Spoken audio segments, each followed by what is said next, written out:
Netrukus susipažinsime su Karolinos interjeras įkūrėja Karolina, kuriai pelnyti klientų pasitikėjimą padėjo gebėjimas dažnų galvos skausmų tampantį namų įrengimo procesą paversti maloniu bei lengvu.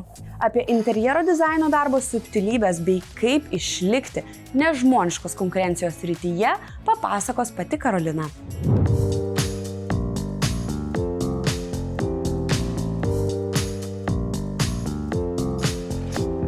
Tai papasakokite savo istoriją, kaip pasirinkote šitą sritį.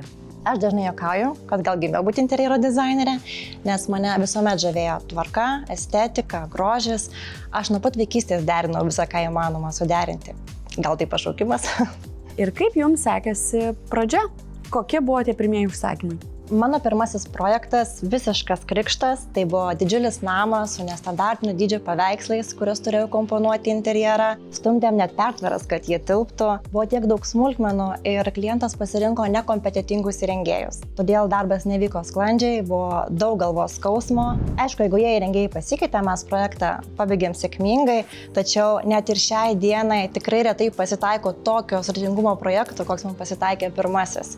Ir aišku, tai buvo pirmoji didelė pamoka, jog aš taip dirbti nenoriu ir kad profesionali komanda yra labai svarbu sklandžiam darbui. Ar galima sakyti, kad tokia pamokanti ir pati pirmoji patirtis ir lėmė tolimesnę sėkmę, kad jau žinojote, kokių žingsnių tikrai reikia išvengti? Tikrai taip, kad ir kokia geniali mintis ta mano bebūtų, be stiprios komandos tu vienas lauke esi ne karys. Ir kaip minėjau, profesionali komanda yra labai svarbu. Tai kokių dar iššūkių buvo kuriant šį interjero dizaino verslą? Interjero dizainerių pasiūla labai didelė, konkurencinga ir didžiausias iššūkis kažkuom išsiskirti, kažką pasiūlyti geriau, turėti stiprią komandą, išmokti suvaldyti didelius procesus. Bet aš juokauju, kad esu ožiaragis, gimęs ožkos metais ir manau, tas mano užsispyrimas ir padėjo įveikti visus šiuos iššūkius. Dabar jau esate užsitarnavusi savo vardą ir turite klientų didelę bazę. Kaip jums pavyko užsitarnauti klientų pasitikėjimą? Mano klientai, kaip aš vadinu, yra iš lūpų į lūpas, pagal rekomendacijas.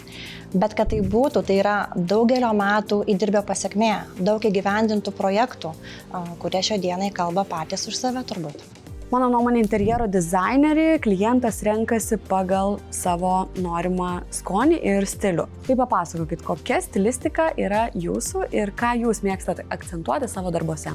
Mano darbų stilius yra moderni klasika. Aš labai mėgstu šviesias, kvėpuojančias erdves. Tačiau kiekvienas projektas yra labai skirtingas, nes kiekvienas klientas nukreipia pagal savo poreikius, pagal savo norus. Ir man galbūt svarbiau ne kiek laikytis tikslių stiliaus rėmų, bet sukurti būtent tam klientui jo svajonių namus.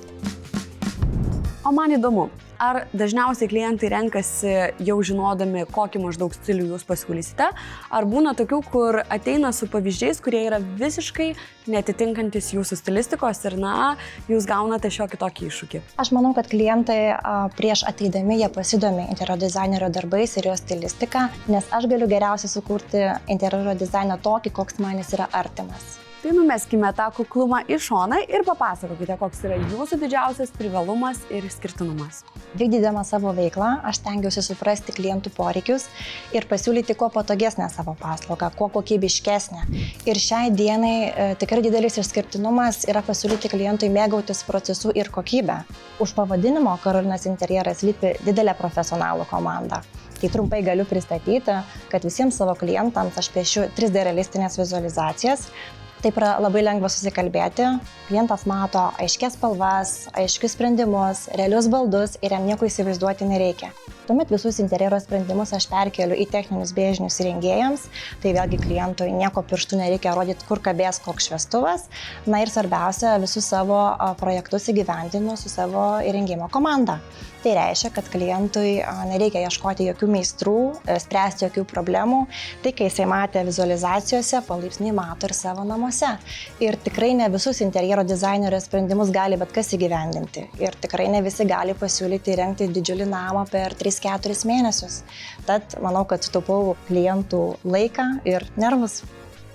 Šioje srityje konkurencija yra be galo didelė.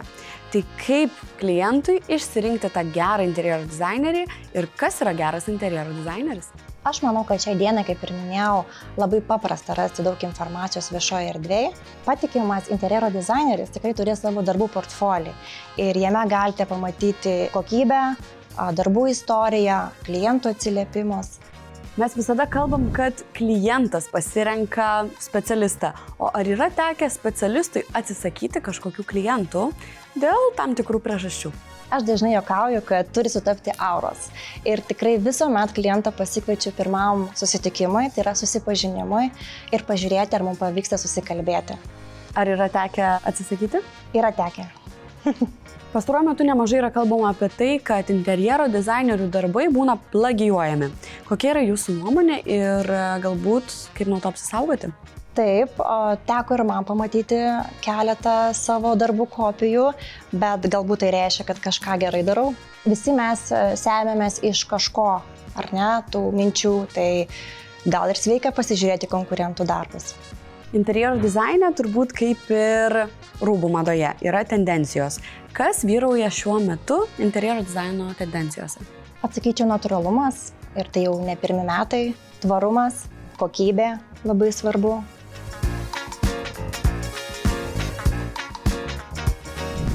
Ačiū Jums labai už šį pokalbį, linkiu lengvų klientų ir gražių darbų. Ačiū labai. Ačiū, kad pakvietėt.